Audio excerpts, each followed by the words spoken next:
rasa cemas, hidup berat, dunia gelap, bakal maksudkan aja. Makasih Bang Marwan, yang saya hormati. Saya bilangnya Daeng, tapi kalau bilang puang saya itu puang juga saya.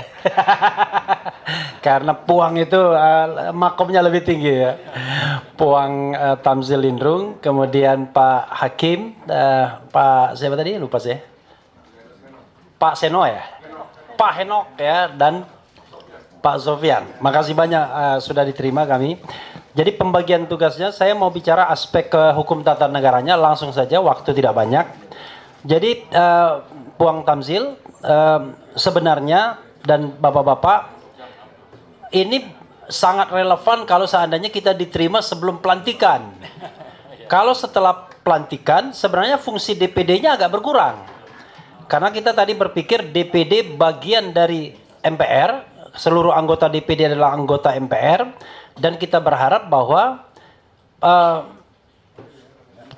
wakil presiden terpilih, saya selalu ingat Fufu Fafa, wakil presiden terpilih Gibran Rakabuming Raka tidak dilantik dengan 3 alasan.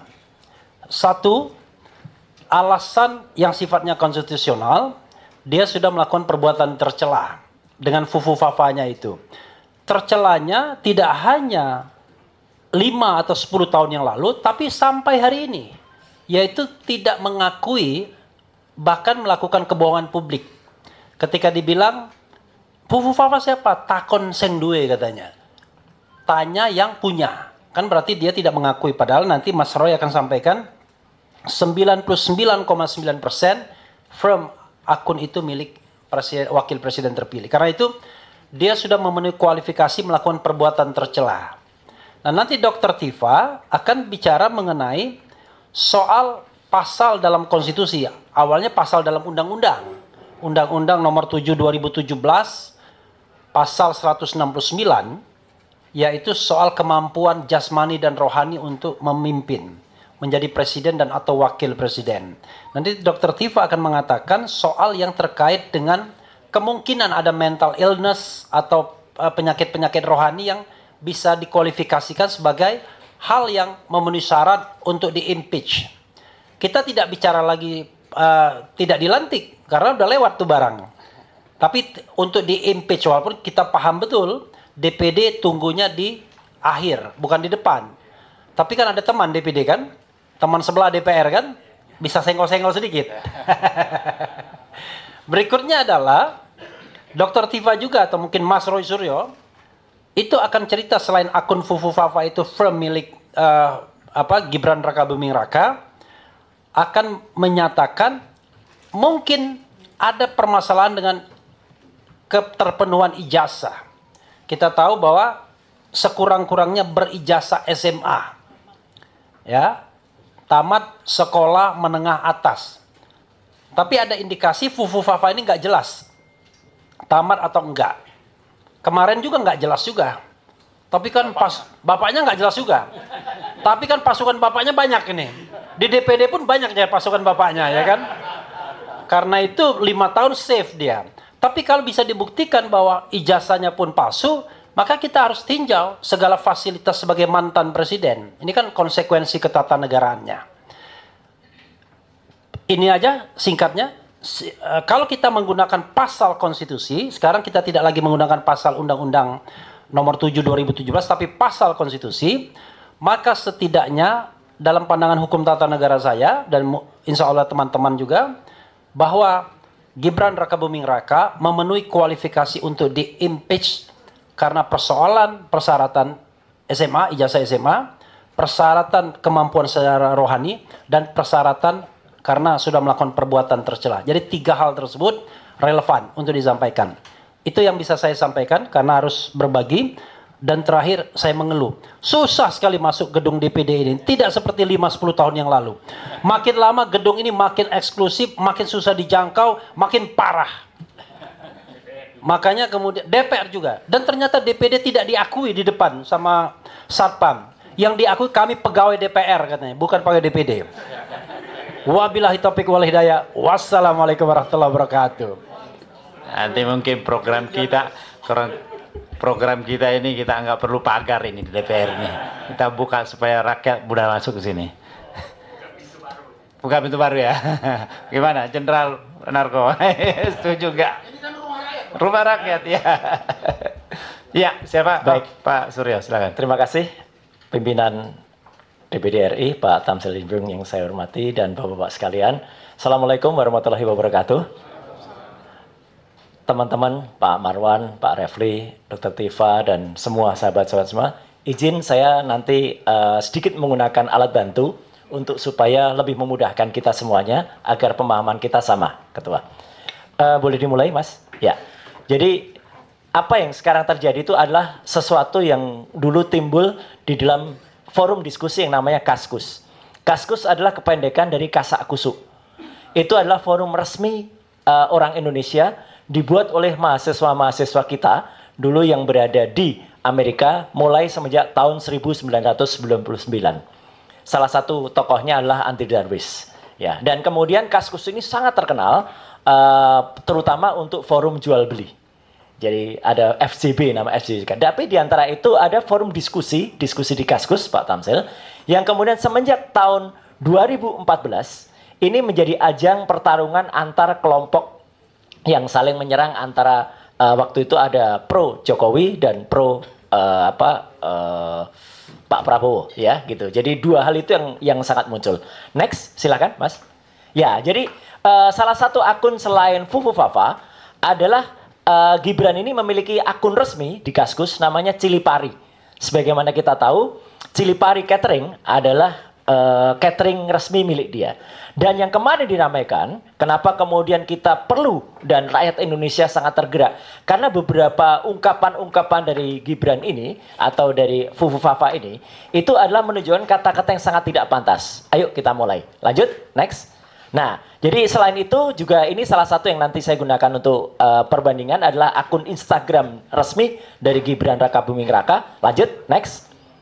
Nah, mulai dari sini. Jadi mulai dari sini ini ada akun resmi juga di namanya Cilipari dan dia sempat ini kelepasan gitu. Jadi dia nulis tanggal tua, enaknya ngedit foto terus nge-share berita hoax di Kaskus. Jadi sebenarnya dia udah ada niat ini untuk melakukan itu. Next, lanjut. Nah, kemudian di sini mulai. Jadi Kaskus itu sistemnya, kalau ada berita, maaf agak kecil tulisannya, dia bisa komentar di bawahnya. Jadi misalnya ada kena flu, Pak Prabowo Subianto batal kampanye, terus disebut di situ stroke ringan.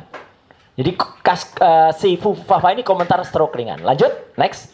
Nah, kemudian di sini juga. Jadi udah dibela-belain jadi mualaf, ditinggalin istri dan lain sebagainya. Saya sampai tidak Dibacain dong, nggak apa-apa. iya. Biar jelas. Nanti sampai malam nanti yang dibacain semua. Tapi ini salah satunya misalnya udah dibelain jadi mualaf, ditinggalin istri, putra kemudian homo, ya kemudian maaf ini kasar sekali, biji tinggal satu, ya kemudian dan lain sebagainya. Ini salah satu saja contoh cuitan atau tulisan dari Fufu Fafa. Ada tanggalnya, ada jamnya, semua sudah saya tulis. Lanjut, next. Nah, kemudian sampai dia juga kata-katanya kasar sekali. Lu tuh asu gitu. Dia nulis begitu. Ini asli dari Fufu Fafa, ditulis tanggal 12 Agustus 2015. Lanjut, next. Nah, kemudian dia juga nulis tentang festival homo. Jadi ada berita Pak Prabowo galang donasi, dia tidak ingin tersandera politik balas budi, tapi dia komentar festival homo. Homo itu untuk menyerang, maaf ini pimpinan dan semua audiens, menyerang putranya, Mas Didit. Terus lanjut, next. Nah, dia juga menyerang Habibur Rahman, orang Gerindra juga diserang. Ini orang wajahnya jelek banget ya, gitu. Lanjut, next. Nah, kemudian Prabowo sebut 99% rakyat RI hidup pas-pasan, tampang lu pas-pasan, gitu. Jadi dia nyerang Pak Prabowo. Lanjut, next. Nah, kemudian ini juga istri cerai, anak homo, terus hidup mau untuk siapa gitu ya. Kemudian dia kasihan capres yang anaknya fashion designer homo. Artinya dia selalu menyerang dengan hal yang sangat pribadi ya gitu. Lanjut, next. Nah, agak kecil tulisannya kasihan lu wo gitu. Jadi dia sengaja menyerang. Lanjut, next. Terus ada satu ini dengan Andi Arief waktu itu ketika Mas Andi Arief itu menyampaikan soal dia mau menunjukkan putra pertama Jokowi kok menghilang, tapi dia jawab gua nggak menghilang gitu. Lanjut next. Prabowo nilai ada banyak pemain di Indonesia pandai acting. Dia terus nulis juga keponakan lu juga jago acting di ranjang. Maaf ini bawahnya tidak kuasa saya baca ya. Dini, ejak, Dini gitu. Lanjut next. Nah gitu. Ini mohon maaf saya tidak tega untuk membacanya ya. Sapi ya. Ini pada ngomongin bokep ya gitu. Muka pembantu dan lain sebagainya. Next. Enggak, artinya Bapak dan Ibu semua, kata-kata yang ditulis ini sangat-sangat keras dan ini kemudian ada nyinjir Bowo, cerai sama istri, pas mau rujuk tapi nggak jadi, anaknya homo. Lanjut next. Semua ada tanggalnya, semua ada bulannya, jamnya dan lain sebagainya. Next. Yang dia sudah sampai dia buat stiker. Maaf ini, Prabowo. Ya, terus next. Ini juga ya dia nyerang soal yang sudah ini nyerang agama sebenarnya. Tapi karena tidak terlalu keras ya, tapi maksud saya ini sudah nyerang junjungan gitu ya. Jadi junjungan, unta dan lain sebagainya. Keras banget ini sebenarnya. Next. Nah, ini. Kemudian pengamat maaf itu. Jelek banget bahasanya ya, gitu pengamat alat kelamin laki-laki gitu ya. Kemudian ganteng-ganteng. Nah, itu alat kelamin lagi. Jadi tulisan-tulisan dia tuh soal selalu alat kelamin, selalu kata-kata kasar, selalu, dan makanya kan kita bertanya, siapa sih Fufu Fafa ini? Lanjut, next. Nah gitu, jadi terus ya, lanjut, next gitu. Jadi dia nyerang capres kalau Prabowo buta hatinya, kemudian Indonesia tidak damai, tanpa Prabowo Indonesia damai. Lanjut, next. Nah, sama dia membayangkan nih, nanti mungkin Dokter Tifa bisa menjelaskan ya, psikiatri anak ini kacau gitu. Mau membayangkan Prabowo yang mendaki gunung Semeru, terus pas sampai puncak dia mengibarkan, terus dia turun ke bawah jadi landak ya, kok bisa jadi landak itu ya, gitu. Kemudian pas sampai di bawah dia langsung membeli jagung bakar. Jadi ini pikirannya meloncat-loncat ini pimpinan. Lanjut, next. Nah, ini banyak kata-kata dia. Nanti semua bisa saya serahkan sebagai bukti. Ini ya, Mas Refli kita sudah kumpulkan. Lanjut, next. Saya nanti akan sampai ke analisisnya. Lanjut, supaya tidak terlalu lama. Karena kata-katanya ya isunya banyak sekali keras. Lanjut, next. Nah, kemudian dia ini, dia nulis, ketika ada berita tentang Pak Prabowo belepotan tinta usai nyoblos, Pak Prabowo menunjukkan tangan. Kemudian asosiasi dia langsung kasihan Bowo. Sudah lama cerai, jadi nggak pernah celup-celup lagi. Jadi dia langsung mengasosiasikan tangan yang berlepotan tuh habis nyelup-nyelup sesuatu gitu. Pengertian Mas Anies pastikan nikah massal ketika Mas Anies menjadi gubernur DKI, dia langsung komentar, "Wow, suruh ikut" gitu. Ini kan kasar banget gitu loh. Lanjut, next. Nah, istri cerai, anak homo, terus mau lebaran sama siapa? Kasihan capres yang anaknya fashion designer homo. Terus, next. Terus lagi. Nah, kemudian udah dibela-belain jadi mualaf ini yang tadi ya, tapi saya khususkan saja. Lanjut, next. Nah, mulai kita pada analisis Bapak dan Ibu semua. Jadi pembicaraan tentang Fufu Fafa ini menurut Bron Emprit, salah satu analis yang cukup terkenal dan sering dipakai, itu adalah telah mengambil pembicaraan dari ruang publik yang cukup keras. Jadi ini tidak bisa dibiarkan. Masyarakat sudah melihat isu Fufu Fafa ini sangat-sangat ramai di permukaan kita. Lanjut, next. Dan nah ini mulai saya gabungkan. Jadi artinya Bapak dan Ibu, kita punya beberapa yang saya gunakan sebagai petunjuk. Satu adalah nama Cilipari. Cilipari Catering itu adalah akun resmi yang diakui oleh Gibran Rakabuming sebagai usahanya. Kedua, dia punya akun namanya RK Genarli. RK Genarli itu adalah akun dia di sosial media yang ternyata terhubung melalui Cilipari.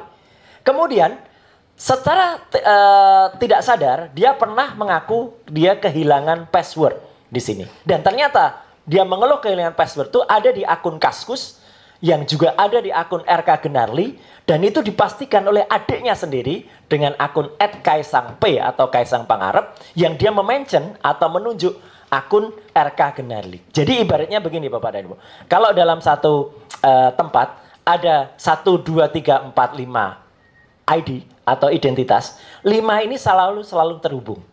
Jadi ini yang membuktikan kalau saya mulai menunjuk kalau akun ini ada hubungannya atau setidak-tidaknya akun ini saling berhubungan, mendekati identik bahwa mereka adalah akun yang sama. Lanjut, next.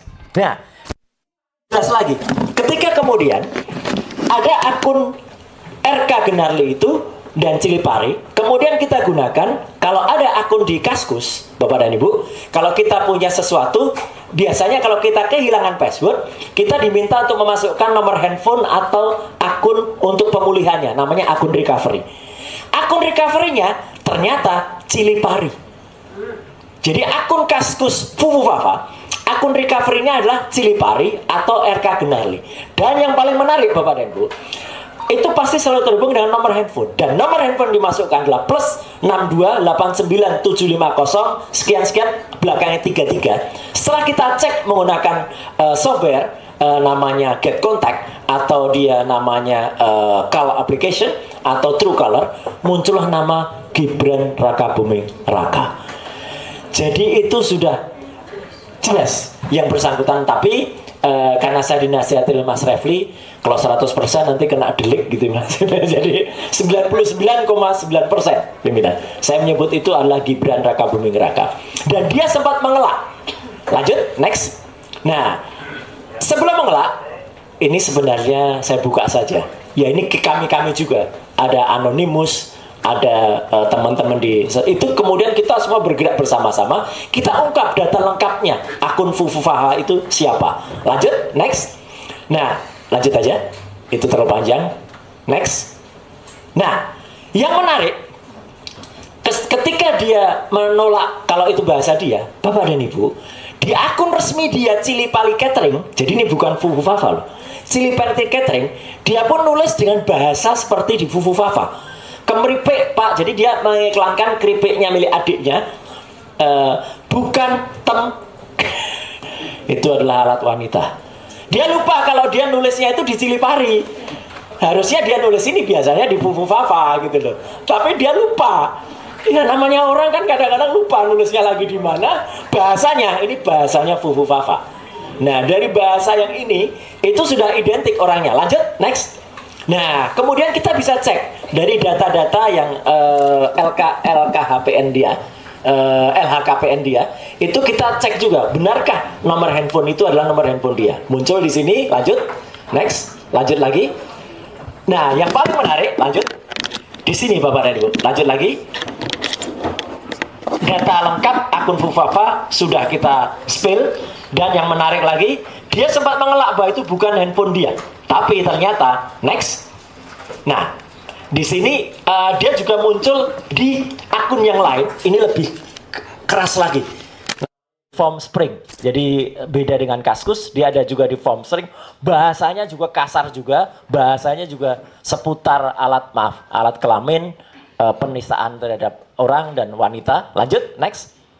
Nah, ini adalah data diri dari kalau nomor handphone itu dimasukkan, maka ini adalah muncul Gibran Rakabuming Raka. Yang menarik juga di situ, next, di atas itu ada Syahrini, ya. Tapi bukan Syahrini artis itu. Jadi ini mohon maaf, ini supaya teman-teman tahu saja, ya. Orang ini anak ini memiliki obsesi tertentu adalah Syahrini. Dan menurut informasi yang harus dibuktikan lagi, dia memang terobsesi ingin melakukan booking terhadap Syahrini. Dan sempat anak buahnya itu melakukan pencarian orang yang mirip-mirip Syahrini atau Syahrini Cafe. Dan sama brokernya atau maaf ini gigolonya atau ibunya, apa itu ibu ya bukan ibunya atau mamaknya itu namanya ya germonya itu di mucikari disimpanlah nama Fufufafa ini sebagai CS-nya, jadi customernya Syahrini. Jadi sudah kelakuannya sudah luar biasa. Lanjut, next. Jadi nama dia pun terekam. Inilah data digital Bapak dan Ibu. Dan data-data ini dengan hormat saya bisa pertanggungjawabkan 100%. Ya, tidak akan bohong, tidak akan tertipu. Lanjut, next. Nah, bahkan mereka berdua, ini ada rekamannya ketika diwawancara oleh kumparan.com. Setelah tidak sadar, ketika ngobrol soal sepatu bekas, Tiba-tiba Gibran ini mengatakan, oh bekas ya, pre-love Syahrini. Gitu. Jadi dia tuh sudah, ini nanti Dokter Tifa yang bisa jelasin. Otaknya tuh sudah dipenuhi dengan kecenderungan untuk tertarik pada sosok tertentu. Lanjut, next. Lanjut, ini videonya terlalu panjang. Nah ini, jadi artinya, inilah yang tadi saya sampaikan. RK GBR itu Raka Gibran. Jadi ini membuktikan kalau akun-akun ini memang benar. Raka Gibran itu jelas. Gak ikut kampanye papa tercinta gitu ya. Nah itu artinya kan baik ayahnya Jokowi. Lanjut, next. Kemudian ini identifikasi di Kaskus. Lanjut, next saja, terlalu kecil. Nah ini yang sangat penting Bapak dan Ibu. Sempat dia mencoba memanipulasi. Dan kalau kemarin Prof. Jimli mengatakan, udahlah kejahatannya sudah 10 tahun yang lalu gitu Pak Tamsil. Tidak. Kejahatan dia, ada kejahatan yang baru. Betul, kejahatan kata-kata yang tidak sopan itu 10 tahun yang lalu. Atau bahkan 5 tahun. Tapi dia berusaha mengubah identitasnya kemarin, ketika nomor handphone yang sudah ketahuan nomor dia, itu kemudian diubah menjadi nama Slamet.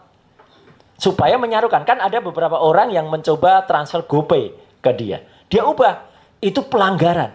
Dan dia juga menghapus cuitan-cuitan tadi. Itu sekarang kalau dicari, mungkin sulit untuk mencari teman-teman. Karena sudah dihapus. Alhamdulillah kita sudah selamatkan. Kita sudah capture, tidak hanya capture. Sesuai dengan Undang-Undang ITE, nomor 1 tahun 2024, saya rekam juga linknya. Jadi linknya semua ada. Jadi itu sesuai dengan Undang-Undang ITE, pasal 5 ayat 1, itu clear untuk alat bukti di kepolisian. Dan yang paling menarik, ketika dia menolak bahwa itu adalah nomor handphone dia, Bapak dan Ibu, pada form pencalonan wali kota Solo tahun 2020, dia menuliskan dengan tangan dia sendiri nama Gibran Raka Buming Raka, nomor handphonenya 089750 sekian 33. Dia lupa kalau dia dulu penuliskan nomor handphonenya adalah nomor handphone dia. Lanjut, next. Nah, Bapak dan Ibu, ini kecil-kecil, tapi ini adalah penggambaran bagaimana akun Kaskus Fufufafa itu tidak hanya terhubung ke situs-situs atau pemberitaan saja, tapi dia juga terhubung ke situs porno di Rusia, terhubung ke video-video bokep atau video BF, semua ada. Dan ini adalah link yang bisa kita gambarkan. Semua ada. Ada Xporn, ada kemudian Pornhub dan lain sebagainya. Lanjut, next. Nah, memang anak ini aneh. Bapak dan Ibu mungkin pernah mendengar. Dulu dia punya kafe namanya Markobar. Martabak Kota Barat di Solo. Ketika belum diprotes masyarakat, salah satu gambar di kafe Markobarnya itu adalah Illuminati. Orang dengan mata satu atau Dajjal, Pak Tam. Tapi dia beralasan, enggak kok, itu kan segitiga, simbol persatuan dari saya sama 2 temannya lagi yang usaha gitu. Jadi menurut saya memang kalau istilahnya netizen sekarang ini suka canda di tepi jurang anak ini. Gitu ya. Artinya nyerempet bahaya, tapi ya menurut saya sudah kelewatan. Next, saya sampai ke akhir supaya tidak terlalu lama. Next lagi. Nah, jadi ini nomornya dia 089750282233 tadi. Next. Nah, sampai dia juga melecehkan Sara, jadi tidak hanya agama, Sara dia, teman di Papua juga dia lecehkan, kulitnya hitam lah, apalah kayak, maaf ini, kayak monyet lah gitu, dia mengatakan begitu. Jelas itu ada kalimatnya. Next, lanjut. Kemudian dia, ini untuk menggambarkan kalau akun Cilipari, akun RK Genarli itu memang milik dia. Lanjut, next. Dan ini tadi gambar-gambar link tadi terhubung ke RedTube, Chaturbate, Xhamster, Spambank dan lain sebagainya. Lanjut. Terakhir, next. Ya, jadi situs Indonesia yang porno pun ada semprot.com pun dia juga masuk ke sana. Next. Dan ini gambaran dari ini analisis dari drone emprit menunjukkan perbincangan tentang Fufufafa. Lanjut, next. Dan ini data dia sesuai dengan data yang ada di TPS-nya juga. Lanjut, next. Ini dia sempat mengubah tanggal register, tapi dijawab oleh CEO Kaskus, mustahil. Jadi sudah dilindungi juga supaya tidak diubah-ubah. Next. Dan warganet saling transfer. Next. Itu tadi yang ada. Next. Dan yang terakhir, oke. Ya, yang terakhir, pimpinan DPD yang saya hormati dan teman-teman semua. tidak hanya saya yang sudah menyampaikan, sebenarnya videonya ada, tapi terlalu panjang untuk dimuat, jadi saya izin tidak memutarnya, tapi nanti sebagai bukti kami ke DPD. BSSN, Badan Cyber dan Sandi Negara, itu sudah mengkonfirmasi, sebenarnya akun Fufufafa itu adalah Gibran Raka Buming Raka. Dan iya, sudah BSSN, dan itu sudah dimuat di bocor alus Tempo. Dan sempat ditanyakan ke yang bersangkutan, nah inilah, anak ini bohong. Menjawab tidak. Tapi lucunya, bapak-bapak dan bapak ibu semuanya, adiknya Kaisang Pangarep ketika ditanya, menjawab, itu milik Kak Gibran. Jadi anak ini bohong. Bohong dalam waktu yang belum lama. Jadi artinya kalau itu sesuai dengan undang-undang sudah melakukan tindakan tidak terpuji, saya kira benar. Sekian, terima kasih. Wassalamualaikum warahmatullahi wabarakatuh.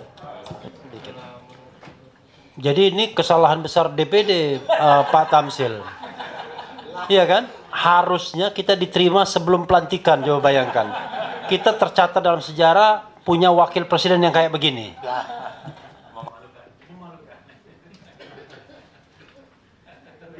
Ayo lanjut, siapa Dr. Tifa? Silakan.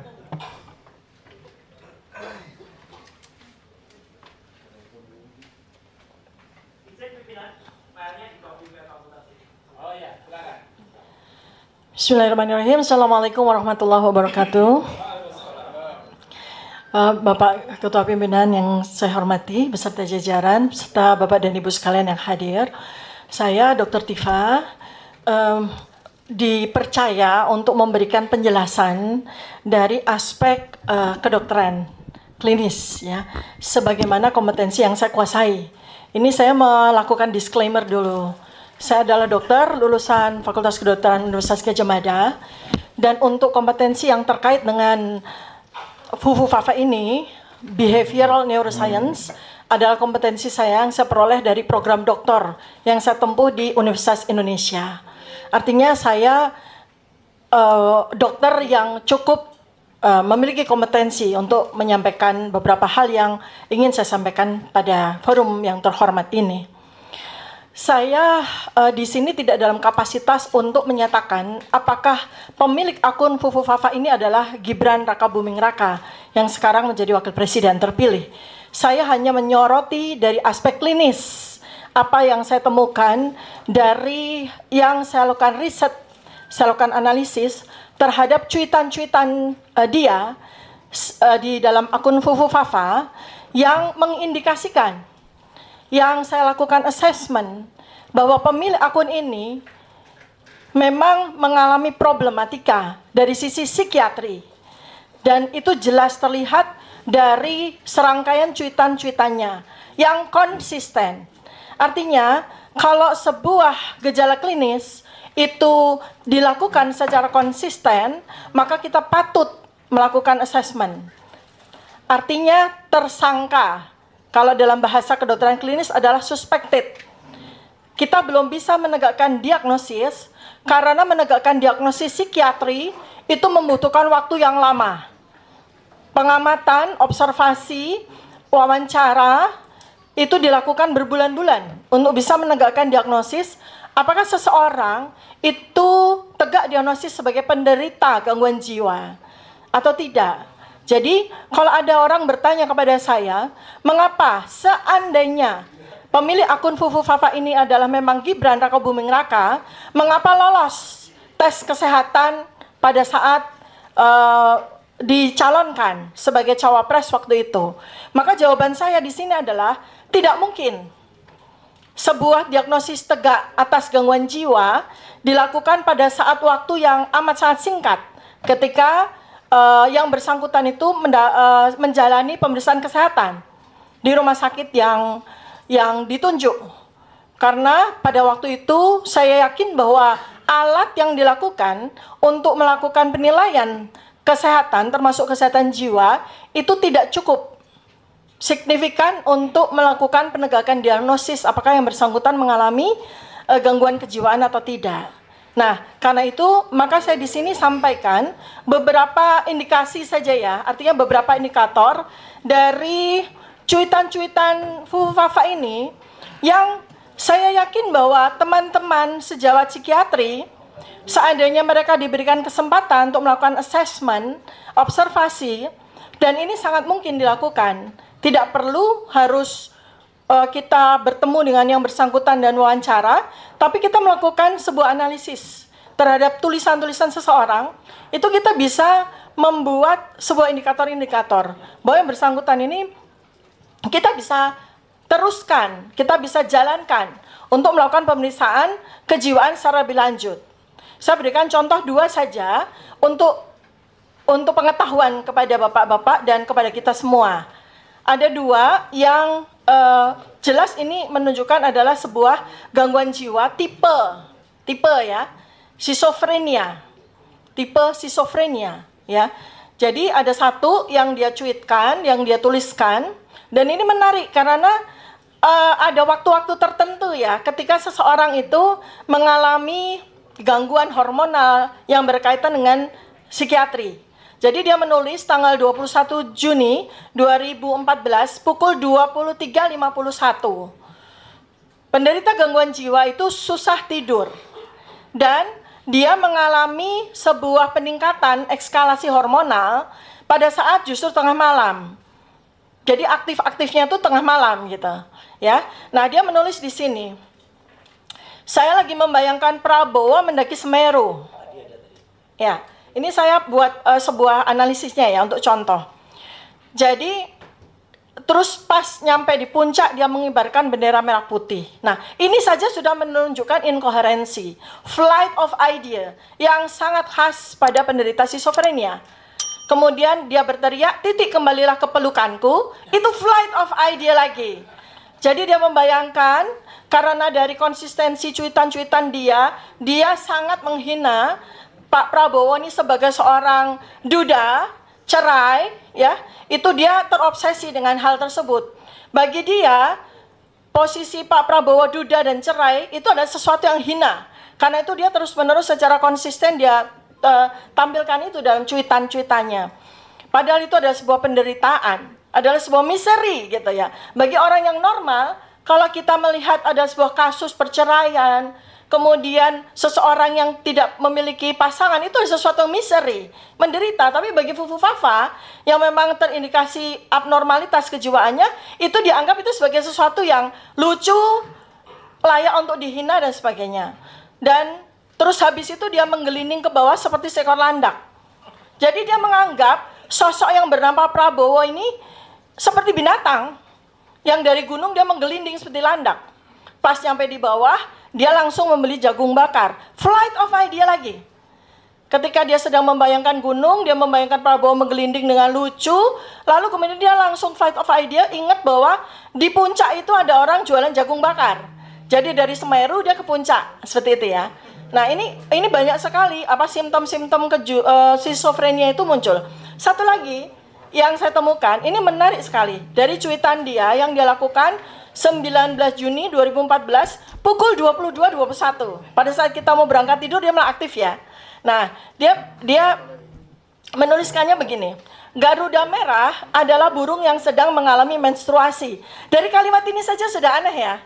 Garuda merah itu berarti dia sedang mengimajinasikan logo dari suatu partai tertentu. Garuda merah ya. Burung yang sedang menstruasi, kok bisa menstruasi? Flight of idea-nya dia itu mendisosiasikan merah dengan menstruasi.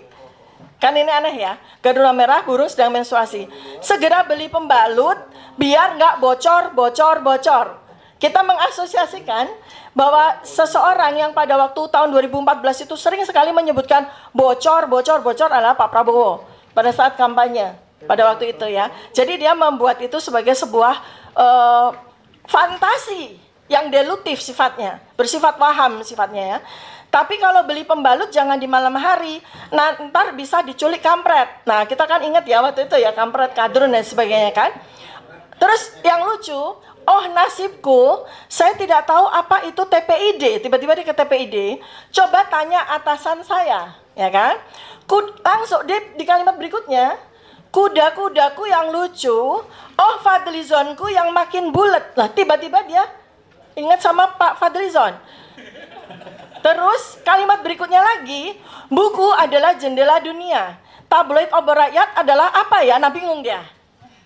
Nah, terus saya tiba-tiba lagi di dalam kalimat berikutnya, saya pengen belusukan ke pasar, tapi kuda saya nggak boleh ikut. Tiba-tiba dari buku, dari Fadlizon yang bulat, tiba-tiba buku, belusukan ke pasar, tapi kuda saya nggak boleh ikut. Dia mengasosiasikan lagi dengan Prabowo, yang menyukai kuda, ya kan? Terus besok ya debat cawapres aja kan, ya udah, saya tidur di rumah aja. Kalimat berikutnya, bingung mau ngirim cendol ke siapa? Kirim ke saya saja aja. Coba dari satu paragraf aja jelas menunjukkan sebuah kompleksitas kejiwaan yang ini kalau kita baca ribuan kalimat-kalimat yang dia cuitkan, kurang lebih 5.000 ya, yang sudah dihapus ada 2.100, kita akan jelas bisa melakukan penegakan diagnosis seseorang ini menderita skizofrenia jelas.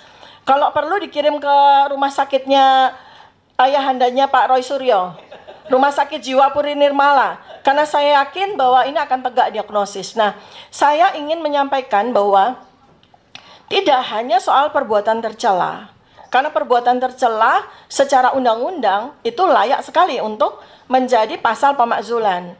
Tetapi buat saya adalah yang lebih mengkhawatirkan lagi, yang lebih bahaya lagi adalah apabila seseorang tersebut memiliki sebuah jabatan yang amat sangat penting bagi kelangsungan dari negara, bangsa, dan keselamatan dari seluruh rakyat Indonesia.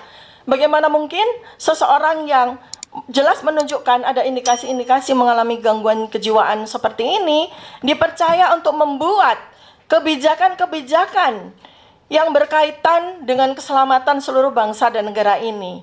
Demikian Bapak Pimpinan dan Bapak Ibu sekalian, mudah-mudahan bisa menjadi insight, sebab saya juga tidak mau terlalu panjang, mungkin Bapak dan Ibu akan ada yang ingin bisa disampaikan. Terima kasih. Billahi taufik wal hidayah. Assalamualaikum warahmatullahi wabarakatuh. Terima kasih Dr. Tifa. Yang lain? Oh ya, silakan. Ada yang terlewat tadi dari Mas Roy. Silakan. Ya, izin tadi topiknya lain pimpinan. Jadi saya diingatkan tadi Dr. Tifa lebih ke soal kesehatan. Saya menambahkan bahwa syarat minimal untuk menjadi seorang calon wakil presiden waktu masih calon adalah setidaknya dia lulus SMA. Nah, saya dan Dr. Tifa itu sudah sering melakukan penelitian dan kemudian kita publish melalui Twitter atau melalui sosmed bahwa yang bersangkutan itu pernah memang sekolah 2 tahun, hanya 2 tahun saja di sekolah Santo Yosef di Solo. Padahal waktu dia sekolah SMA 2 tahun itu ayahnya Pak Joko Widodo itu masih wali kota Solo. Berarti sebenarnya masih memiliki kekuasaan untuk sebenarnya mudah untuk tapi tidak. Dia hanya menjalani sekolah selama 2 tahun. Setelah itu dia pindah ke salah satu high school konon di Singapura. Saya sebut konon karena di Singapura dia meneruskan SMA itu 3 tahun lagi pimpinan. Jadi artinya kalau dijumlah SMA-nya 5 tahun.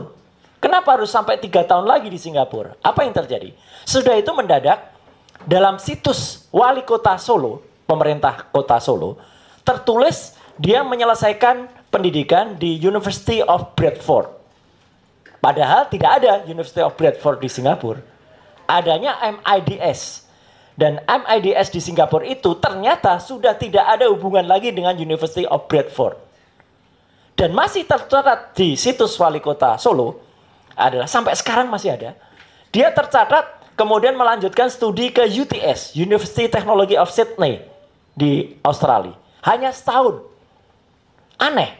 S2 hanya setahun. Ternyata setahun itu setelah dicek itu hanya melakukan pendidikan matrikulasi. Tidak masuk universitinya. Jadi dia tidak pernah lulus. Bahkan Diknas, Dikdikbud waktu itu mengeluarkan ijazah penyetaraan yang di surat keterangan yang ada di Australia itu ternyata pimpinan itu hanya setara SMK. Turun lagi malahan sebenarnya. Jadi sebenarnya kalau dari sisi soal pendidikannya si wakil presiden sekarang ini memang sangat bermasalah. Maka pimpinan dan Bapak Ibu semua, saya tidak ada khawatirnya sekarang. Tidak hanya 99%. Ya, di depan DPD saya menyatakan kalau memang Fufu Fafa ini, nah ini saya pakai kaos Fufu Fafa ini pimpinan. Wajahnya jelas ini. Ini kaos lain lagi nih dengan yang kemarin. Lain. Nah, lain kan? Wajahnya jelas pimpinan. Jadi kemarin Kurban Mulyono, ada adik Fufu Fafa. Nah, ini Fufu Fafanya langsung. Jadi mohon tindakan jelas dan tegas dari wakil kami di Dewan Perwakilan Daerah. Terima kasih. Assalamualaikum. Baik, terima kasih terutama kepada 3 pakar kita dari sisi hukum, kemudian masalah kesehatan, lalu masalah IT. Berikutnya nanti akan dilanjutkan oleh Pak Narko, Pak Said Didu, Pak Antoni, Pak Musni, dan mungkin beberapa teman dari belakang. Singkat-singkat saja. Ya, terima kasih. Silakan Pak Narko.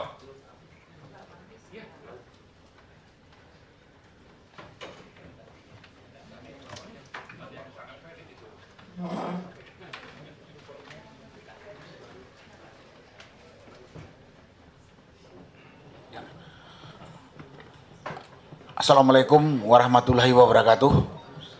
Salam sejahtera bagi kita semua, Bapak pimpinan rapat dan seluruh anggota pimpinan, rekan-rekan, Bapak Ibu yang saya hormati dan saya muliakan. Terima kasih saya diberi kesempatan. Saya melihatnya dari sisi sosial, Pak.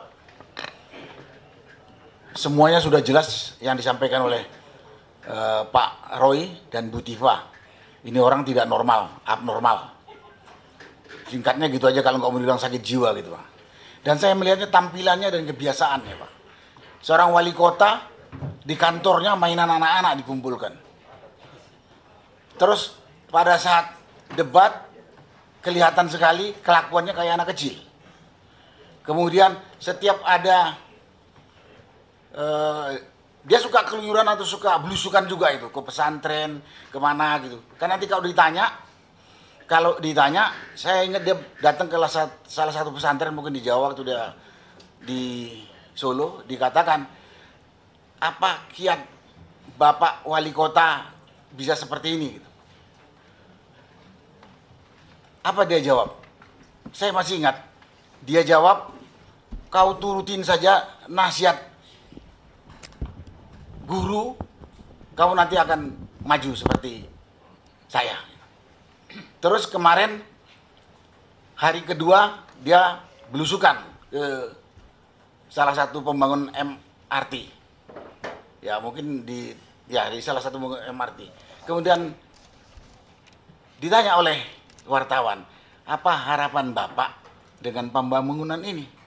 Langsung dia ambil mic, kasihkan wamen, jawab.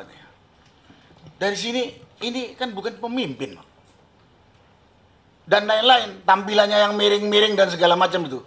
Menurut saya ini penghinaan buat kita yang normal nih, Pak.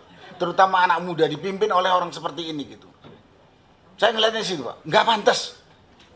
Malu kami dipimpin orang-orang yang tidak jelas, yang datanya tadi disampaikan oleh Pak Roy Suryo dengan Bu Tipa. Nggak ikhlas saya dipimpin sama orang seperti ini. Di samping bisa saja Pak Presiden, Pak Prabowo itu berhalangan. Tetap. Bisa muncul gilanya, diapakan Republik Indonesia ini gitu. Karena itu panjang lagi, kalau saya katakan sangat panjang. Karena itu pada kesempatan di forum ini kepada Bapak dari DPD, kami sampaikan bahwa dengan data yang telah begitu lengkap, saya mewakili rakyat dan banyak yang bersuara kepada saya. Banyak teman-teman di Malaysia kok bisa dapat. Teman saya yang di Malaysia itu, kok bisa sih wakil presiden Indonesia seperti itu? Saya mengkhawatirkannya tadi, presiden berhalangan, dia pimpin, waduh, diarahkan kemana ini Republik Indonesia gitu, Pak? Dan saya juga, dan teman-teman banyak yang waras, pasti tidak terima dipimpin orang nggak waras gitu, Pak. Karena itu kami menyarankan apa yang disampaikan. Saya lihat dari sisi sosial dan pandangan semua rakyat. Berharap sesuai dengan hukum, konstitusi, aturan yang ada harus dimakzulkan. Terima kasih. Wassalamualaikum warahmatullahi wabarakatuh.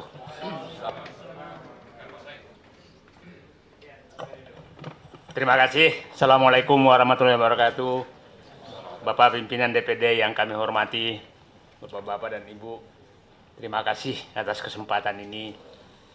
Tadi masuk agak kesel, tapi pas di dalam ruangan saya happy. Kenapa saya nggak melihat foto Fufu Fafa di sini?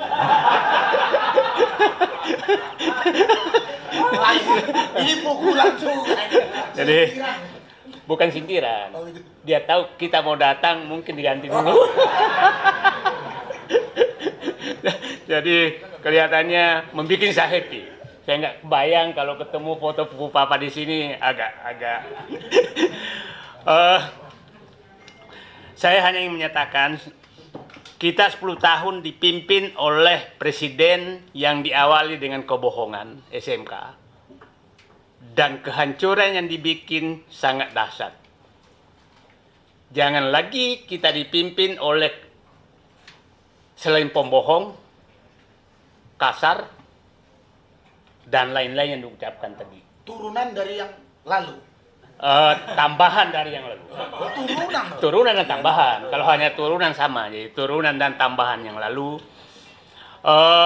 Karena sudah sangat demikian dan dirancang oleh keluarga dia. Dan kita semua hanya diam pasrah menerima ini. Saya tidak terbayang 280 juta orang dipimpin oleh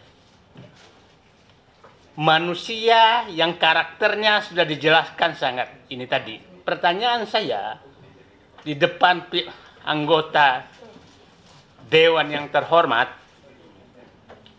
saya tidak bisa membayangkan negeri ini kalau terjadi apa-apa terhadap Prabowo dan kita dipimpin oleh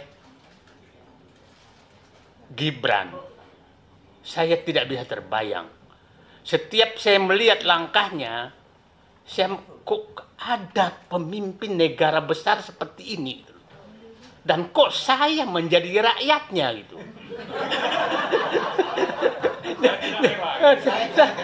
Jadi saya kok apakah saya memang sejauh sekali lebih rendah dari dia gitu loh. Itu yang selalu terbayang di hati saya. Jadi saya pada kesempatan ini saya mengusulkan ke anggota ke DPD yang terhormat agar ke depan betul-betul periksa kejiwaan baik-baik calon pimpinan kita, karena kita kecolongan lagi yang sangat dahsyat, kecolongan konstitusi, kecolongan psikologis, kecolongan macam-macam. Nah, apa yang terjadi kalau ini berlanjut, bapaknya saja yang pembohong dan janji palsu tidak bermimpi ketemu Syahrini gitu kan. Mungkin apalagi anaknya membuat banyak sekali kesulitan rakyat lewat PSN penggusuran skala nasional. Ini terjadi seluruh Indonesia. Saya nggak takutnya kalau anaknya ini menjadi pemimpin, maka negara ini dijual. Itu saja. Terima kasih. Assalamualaikum warahmatullahi wabarakatuh.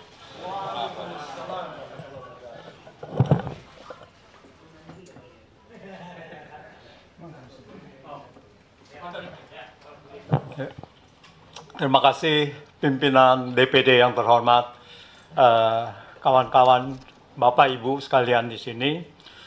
Sebetulnya semuanya sudah tercakup apa yang disampaikan oleh kawan-kawan ini, oleh Roy Suryo dan Dr. Tifa. Tapi saya ingin menambahkan sedikit saja bahwa semuanya sudah dapat diungkapkan dengan jelas permasalahan bangsa dan negara kita saat ini. Jadi hukum, etika dan moral di Indonesia selama 10 tahun terakhir ini adalah terpuruk. Sangat terpuruk, pelanggaran hukum ini didiamkan. Jokowi melanggar hukum sangat banyak sekali, tetapi itu didiamkan. sampai dia lengser, ya kita sudah juga audiensi kepada DPD pada saat itu untuk petisi 100 untuk makzulkan Jokowi. Jadi kita terang-terangan bahwa pada saat itu Jokowi itu sudah pantas untuk dimakzulkan. Tetapi kekuatan politik itu lebih besar daripada kekuatan hukum di negara kita ini. Bahwa Gibran naik saat ini adalah bukan kecelakaan, tetapi ini adalah desain dan sengaja oleh Jokowi. Awalnya Jokowi ingin memperpanjang jabatan sampai 2027. Mungkin kita semua masih ingat. Ya, 2024 sampai 2027. Para menteri mengatakan itu untuk kompensasi Covid. Ya, Covid 3 tahun, 2020 sampai 2022. Untuk mengkompensasi Covid, maka dimintakan Jokowi itu menjabat sampai 2027. Tapi intinya adalah bahwa 2027 itu Gibran sudah 40 tahun. Ini adalah desainnya. Tapi begitu dia tidak bisa, begitu ditolak, dia masuk kepada yang kedua, yaitu perpanjangan masa jabatan menjadi 3 periode.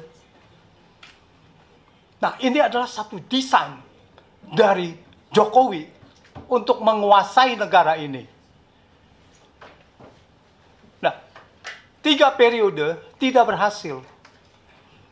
Lalu terpaksa dia untuk menaikkan Gibran menjadi wakil presiden. Kalau itu waktu berhasil 2027 atau 3 periode, maka di tahun 2027 Gibran sudah akan menjadi calon presiden. Karena sudah 40 tahun. Tetapi dengan tidak ada kekuatan itu, maka Gibran dicalonkan menjadi wakil presiden dengan mengkudeta konstitusi. Saya sebutnya constitutional coup. Apa artinya? Artinya seolah-olah ini sah, tetapi dengan merubah konstitusi yang harusnya tidak sah, tetapi menjadi sah dengan merubah konstitusi. Cara merubahnya konstitusi juga melanggar. Sebetulnya itu tidak sah. Sudah melanggar, dibuktikan melanggar etika. Etika berat. Tetapi permasalahannya adalah pelanggaran etika berat ini tidak diikuti dengan pembatalan putusan MK nomor 90 ini. Harusnya adalah pembatalan putusan itu sendiri. Tetapi semuanya di sini bermain. Nah, kemudian kita tahu bahwa dia menjadi calon presiden meskipun pada saat itu peraturan KPU-nya belum dirubah. Itu menjadi masalah lagi yang digugat lagi di PT UN. Tetapi sekali lagi itu digagalkan. Jadi hukum ini sudah menjadi hukum Jokowi. Kalau kita diamkan, negara ini akan terpuruk. Apalagi tadi kalau dikatakan bahwa Prabowo akan menjadi berhalangan tetap. Sudah. Ditolak. Tidak diterima. Nah, di sini bahayanya. Setelah itu, kasus Fufu Fafa ini menjadi puncaknya bahwa kita buktikan bahwa ini anak tidak normal. Ini anak sakit. Ya, menurut Dr. Tifa, gejala skizofrenia. Jadi kalau ini untuk menjadi wakil presidennya tidak pantas.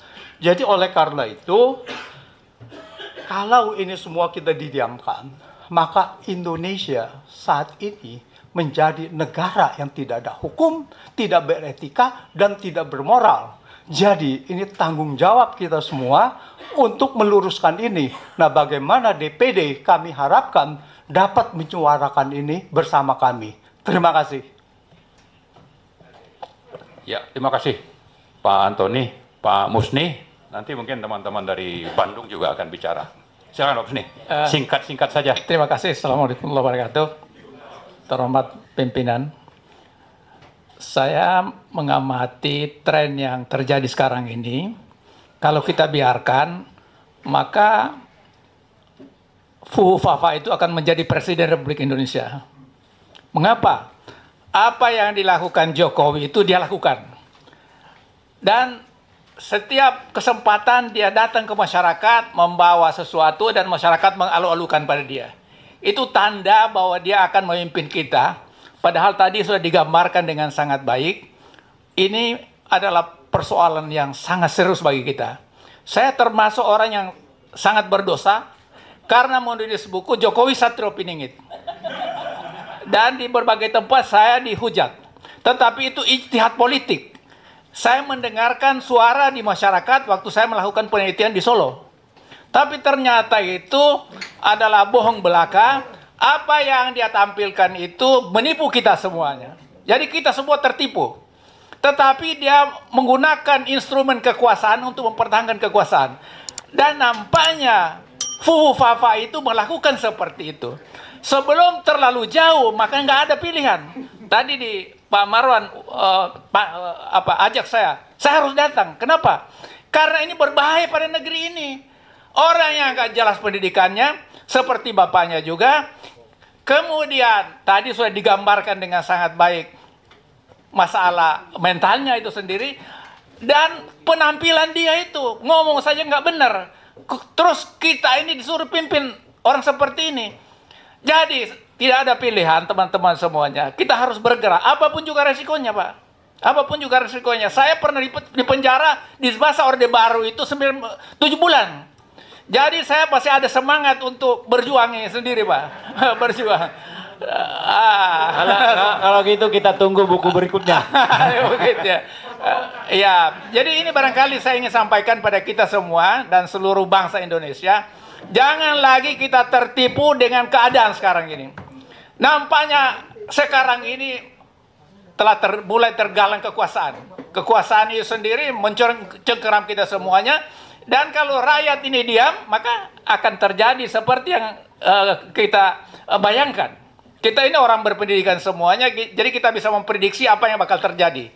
Dan itu saya nggak ingin terjadi seperti itu. Terima kasih. Assalamualaikum warahmatullahi wabarakatuh. Assalamualaikum. Ini namanya istilahnya ditangkap kawang, tidak ditangkap kewajiban. Ya, baik Pak Rizal. Setelah itu nanti Om Lim sama Pak Safril ya. Silakan Pak Rizal. Baik, tinggi. Assalamualaikum warahmatullahi wabarakatuh. Pimpinan DPD yang saya hormati, saya memperkuat dari aspek hukum, sebagaimana disampaikan oleh Pak Refli Harun. 3 hal yang ingin dikemukakan. Yang pertama, Yang pertama berkaitan dengan awalnya tidak dilantik Gibran, sekarang sudah dilantik, berarti masuk dalam kategori pemakzulan. Karena di dalam pasal 7A Undang-Undang Dasar 45 itu presiden dan atau wakil presiden. Untuk 2 hal yang terkena padanya, 1 tidak memenuhi syarat, dan yang kedua perbuatan tercela. Kan kita ketahui bahwa bisa di-impeachment jika melakukan pengkhianatan negara, korupsi, tindak pidana berat, lalu ada perbuatan tercela dan tidak memenuhi syarat. Saya kira dua-duanya tadi sudah diungkapkan tentang itu. Tidak memenuhi syarat dan perbuatan tercela. Jadi sudah bisa masuk kategori impeachment. Yang kedua adalah bahwa ini juga masuk apa yang ditetapkan oleh MPR TAP nomor 6 tahun 2001 soal etika kehidupan berbangsa. Di situ disebutkan bahwa perlu mundur pejabat negara atau penyelenggara negara yang melakukan pelanggaran atas kaidah dan sistem nilai gitu, atau tidak mampu. Saya kira masuk kategori itu gitu. Nah, bagusnya mundur secara sukarela. Tapi jika tidak, ada klausula lain dimundurkan. Dan itu masuk dalam pasal 3 TAP MPR tahun 2001 tentang kewajiban lembaga tertinggi negara untuk menjalankan ketetapan MPR 6 2001. Dan MPR sekarang ini tidak menjadi lembaga tertinggi negara, tapi lembaga tinggi negara masuk dalam kategori itu. Gitu. Sedangkan untuk bisa memakzulkannya, itu tidak perlu dalam status lembaga tertinggi negara. Karena memang sudah diatur dalam Undang-Undang Dasar 1945 pasal 7A. Jadi maksudnya adalah konteks ini MPR dalamnya ada DPD punya kewajiban untuk menjalankan ketetapan MPR 6 tahun 2001. Berarti harus melakukan proses menuju ke impeachment itu dari presiden atau wakil presiden. Yang ketiga, dengan dilantiknya Gibran sebagai wakil presiden, maka itu jadi bukti hukum telah terjadi pelanggaran atau pemenuhan delik nepotisme. Sebagaimana diatur dalam Undang-Undang 28 tahun 1999 tentang KKN. Pasal 22 gitu. Bahwa nepotisme adalah delik. Ancaman hukumannya maksimum 12 tahun. Berarti pelakunya bisa ditangkap dan ditahan di atas 5 tahun. Maka dengan dilantiknya Gibran, terbukti nepotisme dari keluarga Jokowi. Jokowi, Iriana, Anwar Usman, dan Gibran itu bisa diproses hukum. Gitu. Itu petisi 100 sudah laporkan ke Bareskrim. Hanya tahun kemarin karena presidennya masih Jokowi, jadi berat. Nah sekarang sudah turun Jokowinya. Maka mudah-mudahan kita dorong supaya proses berjalan. Atau kalau enggak, kita buat aduan ulang, laporan ulang untuk melakukan desakan baru agar Jokowi, Iriana, Anwar Usman, dan Gibran itu diproses hukum.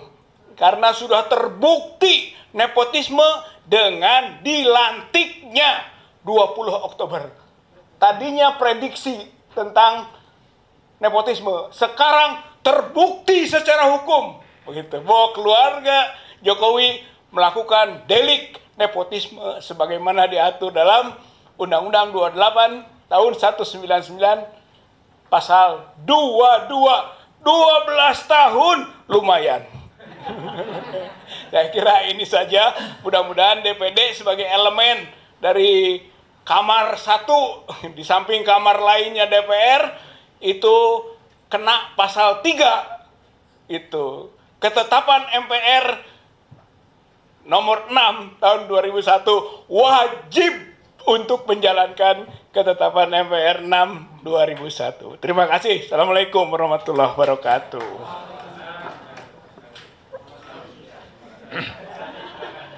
Assalamualaikum warahmatullahi wabarakatuh. Kami sebenarnya termasuk bagian rakyat yang tidak merasa pernah tertipu. Memang dari awal kita tahu tingkah lakunya sejak di Solo menjadi wali kota yang bernama Dr. Andes,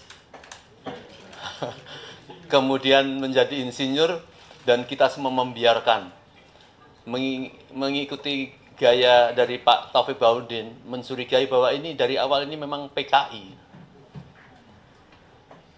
Tetapi kita mengatakan pada Pak Taufik Baudin, kita tidak bisa, sulit untuk menjerat dari sisi itu, karena yang bisa kita jerat secara hukum adalah pelanggaran-pelanggarannya. Yang jadi masalah adalah dia terus berlanjut kejahatannya, kemudian berubah telah menjadi seorang monster yang sangat bisa menyihir kerabat-kerabat elit di negeri kita, partai dan lain sebagainya, menjadi seolah mendukung dan memperkuat dia. Jadi dosa Jokowi itu sama dengan para pendukung-pendukungnya itu yang tetap mempertahankan sampai 10 tahun terakhir. Yang penting sekarang ini adalah dia sudah berhasil menjadikan anaknya setelah berulang-ulang ingin memperpanjang jabatannya menjadi wakil presiden, dan tidak sekedar itu. Inilah alat untuk dia tetap memperpanjang, untuk memperdalam kehancuran Indonesia yang dianggap dia belum sempurna, dan dia merasa tetap bisa memperkosa Bapak Presiden Prabowo untuk mengatur-ngatur yang kita kenal kemarin itu adalah 13 Oktober di Solo. Sudah beredar apa yang ditodongkan kepada Prabowo sehingga berubah apa yang telah dibicarakan di tengah-tengah rakyat tentang susunan kabinet, dan menjadi hampir sebagian besar adalah orang-orang yang tetap dikendalikan dia, dan bahkan seorang menteri yang ditolak oleh rakyat yang dinamakan Menteri ASU, atasi segala urusan, sekarang juga memegang cengkram dan bahkan membawahi 15 menteri. Dan ini jelas rakyat melihat bahwa masih dalam cengkramannya. Lebih-lebih dikatakan bahwa sudah didaulat nanti awal November, sudah dibawa Prabowo harus menghadap ke China ya, dengan beberapa agenda, tentunya salah satunya melanjutkan IKN dan sebagainya. Kalau itu terjadi, oleh karenanya saya berharap Bapak kita di DPR, DPD berhentilah sejenak untuk mengkoreksi dan menanggapi ini. Tadi sudah disampaikan sebenarnya bukan ini awal baru, tetapi dari sejak terakhir kita ingin menyampaikan itu kepada wakil rakyat, tetapi memang nampaknya ada penghalangan, termasuk indikasi dihentikan proses PT-UN oleh PDI, kemudian banyak hal-hal yang lain yang kemudian mereka hentikan. Oleh karenanya kita serius semua rakyat Indonesia untuk mengevaluasi ini sebelum terjadi bencana yang lebih dalam dan kita tidak mampu merubahnya. Dan prediksi Prabowo entah ada kaitannya apa tidak, dulu mengatakan Indonesia 2030 akan bubar. Dan saya kira menurut saya sekarang ini pada dasarnya sudah tidak mempunyai kedaulatan rakyat. Dan saya yakin ya, bahwa ada momentumnya nanti ini para rakyat dan para guru besar yang sekarang sedang berdiam diri nanti akan berbicara bersama-sama, pasti akan mempermasalahkan permasalahan bangsa kita ini. Saya kira itu. Assalamualaikum warahmatullahi wabarakatuh. Assalamualaikum warahmatullahi wabarakatuh. Sedikit saya ingin menambahkan yang dijelaskan oleh Pak Profesor Antoni. Ya. Tapi sebelum saya menambahkan, saya ingin koreksi sedikit apa yang disampaikan oleh Pak Rizal Fadilah. Pengajuan kepada Bareskrim itu tidak saja oleh petisi 100, tapi juga oleh FOR asli, yaitu Forum Alumni Perguruan Tinggi Berijazah Asli. Ketuanya Pak, nah ini beliau ketuanya dari Capak ITB. Jadi tadi Pak Profesor Antoni menyampaikan ada desain yang sudah lama yang dilakukan oleh Jokowi. Tapi dalam hal ini kita juga harus tahu ya, Jokowi itu di belakangnya siapa gitu. Nah, ini bukan berupa analisis, tapi ini berupa fakta. Kejadiannya pada tahun 2014. 4 bulan setelah Jokowi disahkan jadi presiden. Waktu itu berkunjung ke Beijing, ditemani oleh Puan. Sepulang dari sana, langsung ke Bandung, karena saya juga di Bandung. Karena ada acara wisuda dari IPDN. Waktu itu KSP-nya adalah Teten Mas Duki. Teten Mas Duki melakukan, mengumpulkan tokoh-tokoh dari Jawa Barat untuk ketemu dengan Presiden Jokowi. Pada saat bersamaan dengan wisuda, atau di sela-sela wisuda. Di situ disampaikan oleh Jokowi bahwa dia baru pulang dari Tiongkok dan ketemu Xi Jinping, dan dia berbunga-bunga menyampaikan betapa hebatnya Cina dan dia telah melakukan perjanjian. Perjanjian itu akan dibantu dan programnya akan dilaksanakan di Indonesia. Di situ dia sampaikan juga bahwa programnya juga akan mempekerjakan rakyat Cina atau tenaga kerja Cina.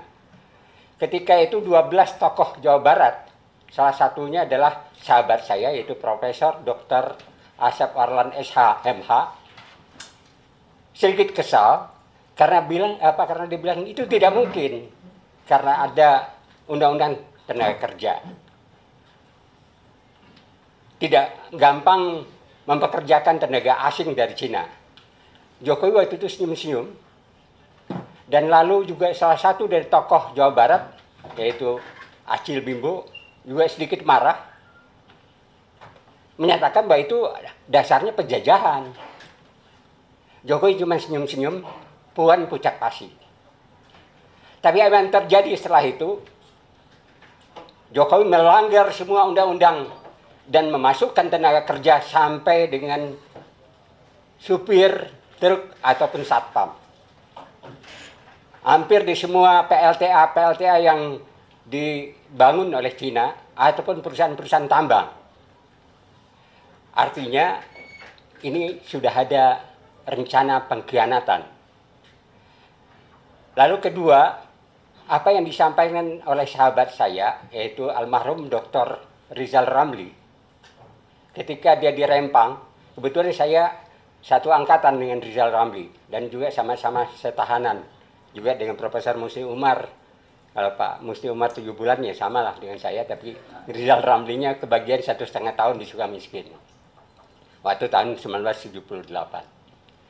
Dengan gamblang Rizal Ramli di Rempang menyatakan bahwa Jokowi ini adalah boneka dari Xi Jinping.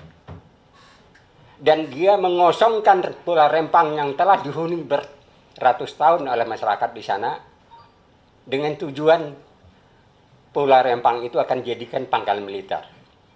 Nah ini ingin saya sampaikan ke Bapak pimpinan DPD sebagai tambahan dari fakta bahwa yang namanya desain yang disampaikan oleh Pak Profesor Antoni tadi berkaitan dengan adanya di belakang.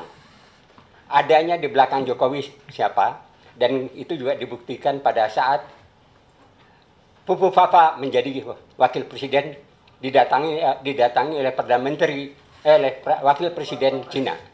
Saya kira itu tambahnya. Mudah-mudahan ini jadi masukan dengan siapa kita berhadapan dan apa kekuatan yang harus kita lakukan untuk menghadapi bahaya daripada republik ini. Kalau kita biarkan, benar-benar republik ini akan hancur. Terima kasih. Assalamualaikum warahmatullahi wabarakatuh. Terima kasih Pak Syafril. Pak Tamsil, mohon maaf sedikit lagi ya. Ada beberapa hal yang akan disampaikan oleh Dr. Tifa, dan setelah itu saya berharap teman-teman yang lain bisa memahami situasi. Jadi mungkin sampai situ saja. Paling saya nanti akan menyampaikan beberapa usul yang sangat kita harapkan kepada DPD. Nah sebelum itu saya persilakan Dr. Tifa. Izin untuk menambahkan informasi ya, karena pertama itu dari sisi legalitas pendidikan dari Gibran Rakabuming. Ini saya bicara Gibran, karena saya termasuk bersama dengan Pak Roy Suryo itu termasuk yang pertama kali melakukan penelitian tentang keabsahan dari ijazah SMA dari Gibran. Karena yang menjadi persyaratan maju wakil presiden bukan ijazah sarjana, tapi ijazah SMA. Yang sampai dengan hari ini tidak ada satupun, bahkan Gibran sekalipun, itu bisa membuktikan bahwa dia memiliki ijazah SMA. Dia pada waktu acara Narasi TV, ketika kami berdua meramaikan soal ijazahnya dia, itu dia mengatakan bahwa ada 2 tokoh yang mengatakan ijazah saya palsu. Padahal kami berdua sama sekali tidak mempermasalahkan soal ijazah sarjananya dia, yang berkemungkinan juga palsu. Dia di situ menyatakan, memberikan bukti bahwa ini loh, dengan foto saya wisuda di MDIS Singapura, tapi di situ tertulis bahwa dia memiliki ijazah sarjana dari University of Bradford, kan gitu. Sedangkan yang kami permasalahkan sebetulnya adalah ijazah SMA-nya, yang sampai dengan hari ini pun hanya tampil sebagai suket atau surat keterangan, yang mana itu saya juga bisa buktikan karena saya sendiri langsung ke Australia. Kebetulan bukan untuk sekedar membuktikan tentang sekolah matrikulasinya, tapi kebetulan saya sedang nengok anak saya yang sedang kuliah di sana, dan anak saya pun juga menjalani sebuah university yang kurang lebih sama. Jadi saya pun tahu bahwa pre-university yang diikuti oleh Gibran, In Search, itu sudah tidak ada lagi. Sudah tutup. Kursus tersebut, semacam bimbingan tes itu sudah tutup di sana, tidak ada lagi. Dan itulah yang kemudian disetarakan sebagai surat keterangan setara dengan SMK. Nah, padahal pada undang-undang, ya Pak Refli, undang-undangnya jelas menyatakan bahwa calon itu harus memiliki ijazah tamat SMA, yang mana tidak bisa diwakili oleh surat keterangan. Apalagi surat keterangan itu disetarakan oleh sebuah lembaga yang sekarang pun sudah tidak ada lagi. Bukan SMA sama sekali. Dan kemudian terkait dengan kesehatannya, saya meragukan apabila katakanlah dibentuk tim investigasi lokal dan sebagainya gitu. Kalau memang kita mau melakukan sebuah investigasi, dan ini wajib untuk kita lakukan, karena ini adalah bahaya bagi negara ini, maka saya mengusulkan kepada pimpinan DPD untuk kita bersama-sama bergerak untuk melakukan riset terhadap perilaku dari Fufu Fafa ini secara retrospektif. Artinya kita bisa melakukan riset retrospektif, menelaah dari sejak tahun 2014, kemudian kita juga bisa melakukan kohort prospektif, kurang lebih 6 bulan, kita bisa melihat secara observasional kohort dari perilaku-perilaku yang dia lakukan selama 6 bulan ke depan. Saya yakin kalau itu dilakukan akan tegak diagnosis sebagai skizofrenia plus obsesif kompulsif. Karena kalau dari penelitian dilakukan oleh Pak Roy Suryo, dia sangat terobsesi dengan benda-benda intim, baik dari laki-laki maupun perempuan, dan sosok-sosok yang menjadi objek obsesifnya.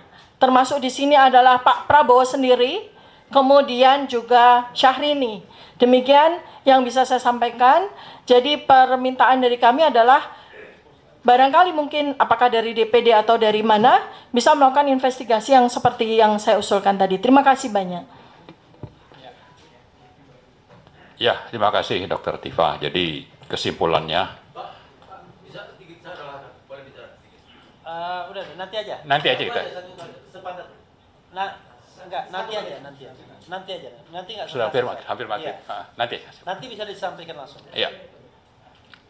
Ya, jadi intinya sebetulnya kami berharap DPD bisa menjadi pionir sekaligus penyambung aspirasi rakyat di seluruh Indonesia. Karena kita paham bahwa jumlah pemilih anggota DPD itu lebih banyak dari jumlah pemilih anggota DPR. Jadi sangat mewakili, sangat representatif. Karena itu usul tadi, yaitu usul DPD sebagai pionir untuk dilakukannya proses pemakzulan Gibran sesuai dengan pasal 7A dan prosesnya yang mungkin nanti 7B yang kita sama-sama paham, dan delik untuk itu saya kira secara legal konstitusional itu lengkap. Kemudian dari sisi undang-undang tentang KKN itu tadi yang disebut Pak Rizal, atau juga dari sisi yang lebih awal yaitu persyaratan. Jadi sudah sangat lebih dari cukup lah kalau kita bicara delik untuk pemakzulan itu. Nah, mungkin sedikit tambahan bahwa saya kira Cina memang sangat berperan, tapi politik sandra yang dilakukan oleh Joko Widodo sehingga agenda ini bisa berjalan lancar itu adalah bagaimana partai-partai itu disandra kasus-kasusnya sehingga agenda itu bisa jalan. Nah, saat ini saya kira kita mengingatkan partai-partai itu, terutama Golkar ya, yang ketuanya itu cium tangan Gibran. Ini orang abnormal dicium tangan oleh siapa? Bahlil begitu. Ini sangat tidak normal nih juga. Justru karena itu salah satu yang kita tuntut adalah Golkar. Kemudian ada lagi PAN. Ya, ini partai-partai yang tersandra. Mungkin ada Demokrat, ada Nasdem, dan mungkin terakhir itu PKS. Yang tadinya itu sangat mengecam, tapi belakangan itu cium tangan ini. Ada sekjennya. Saya kira bermasalah ini PKS ini ya. Nah, tapi saya kira seperti Pak Musni sebutkan, ada kesempatan untuk bertobat.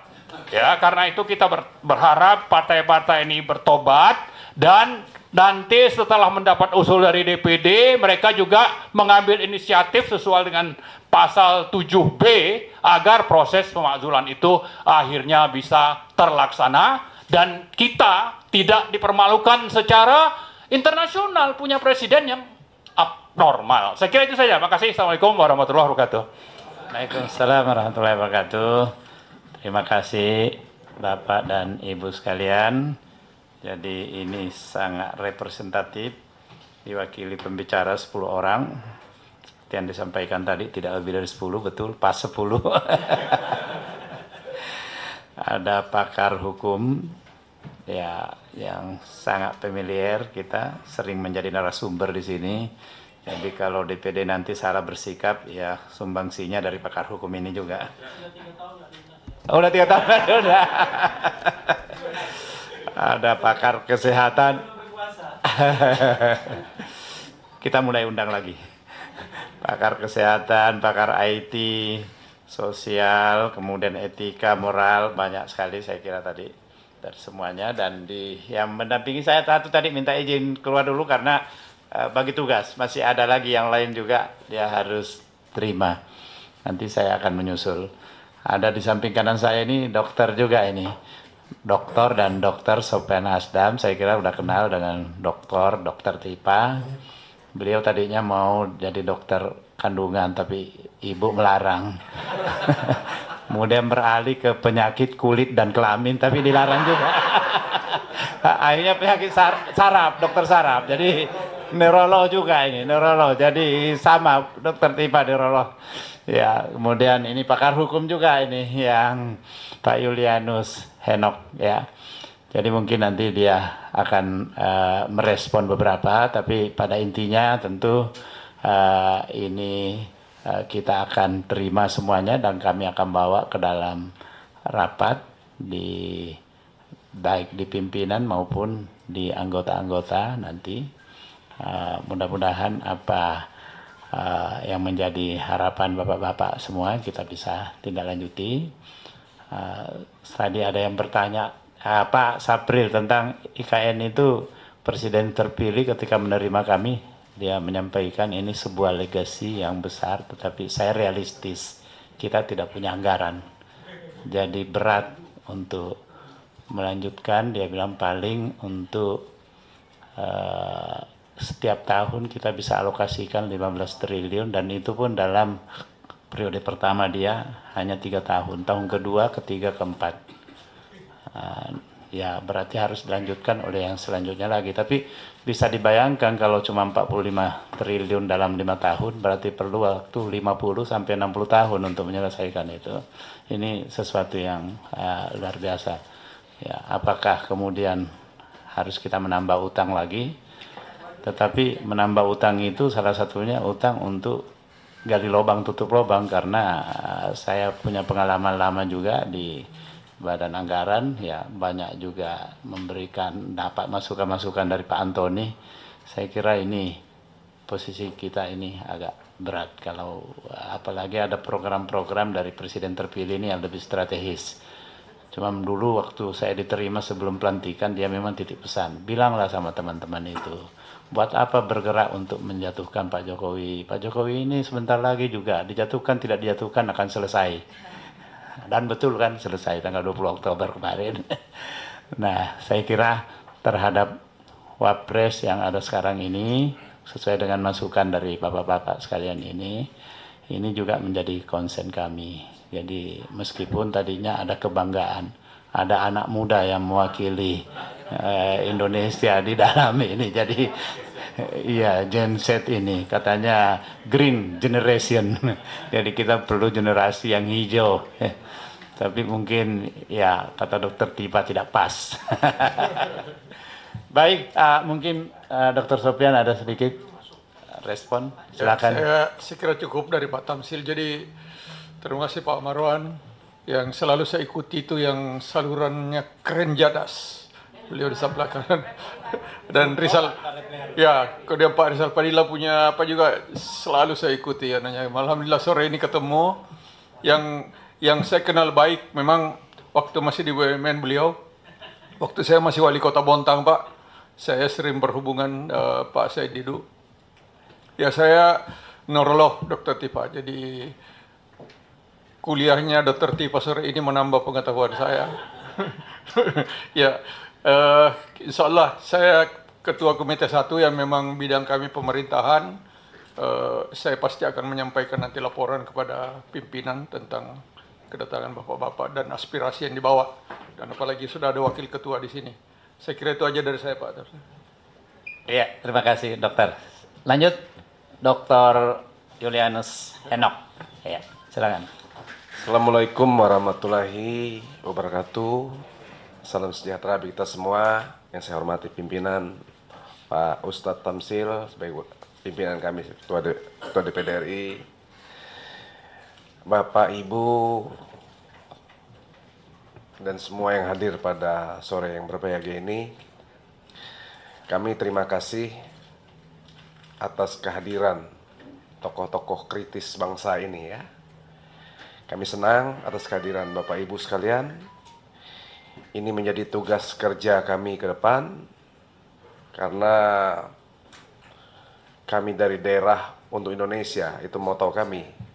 Sehingga saya sebagai pimpinan di Badan Akuntabilitas Publik BAP, kami menerima laporan-laporan seperti ini selain masalah kerugian negara, juga masalah hal-hal yang seperti ini, masalah administrasi ya. Jadi ini menjadi catatan dan masukan kami yang sangat baik, Pak Marwan, Pak Profesor Refli Harun, ya, Antoni, dan yang paling sering saya lihat ini Pak Profesor Roy Suryo. Belum ya Pak ya, Pak Dr. Roy Suryo ya. Ya, ini tokoh-tokoh yang luar biasa ya. Saya hari ini langsung bisa melihat ini orang-orang kritis terhadap bangsa ini. Kita perlu orang-orang yang kritis supaya yang nggak benar di bangsa ini kita perbaiki bersama-sama. Jadi prinsipnya kami akan nanti bawa di pleno BAP sendiri, kemudian kami akan ke pimpinan selanjutnya supaya mudah-mudahan ini menjadi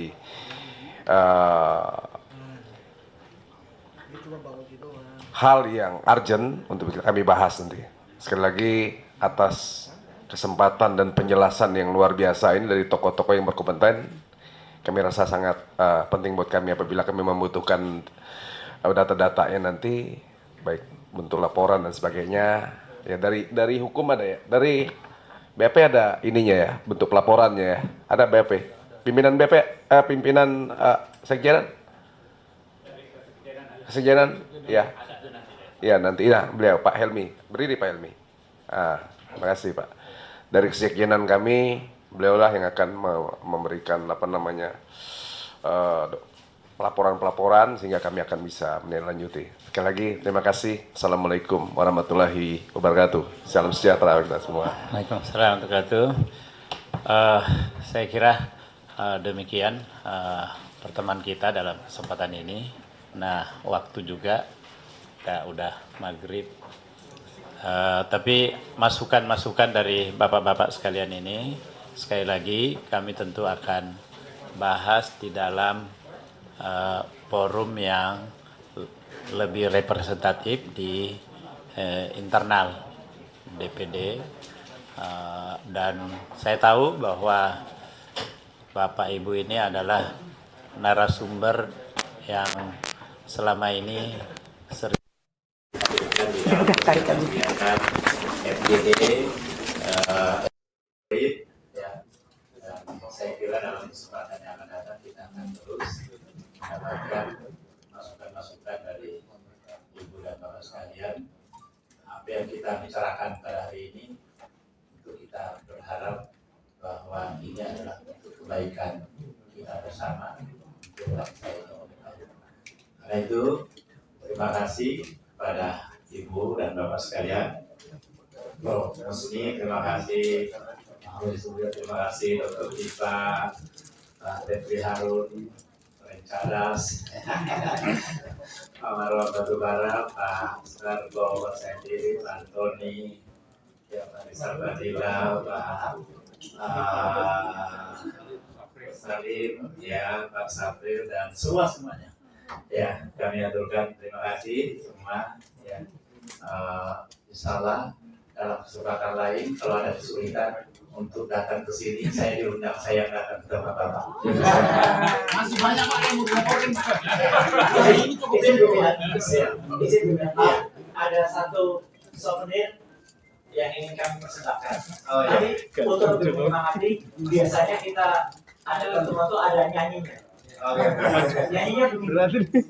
Rasa cemas, hidup berat, dunia gelap, fufu papa, masukkan saja. Amaran izin untuk menyampaikan. Amaran. Lagi kita bisa foto bersama ya. Ya. Rasa cemas, hidup berat, dunia gelap, fufu papa, masukkan aja.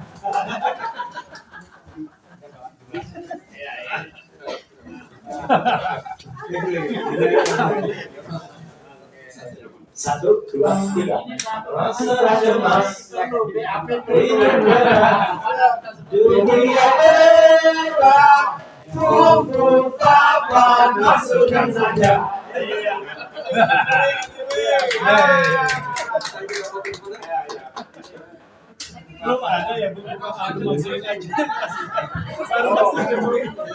Tapi Jokowi itu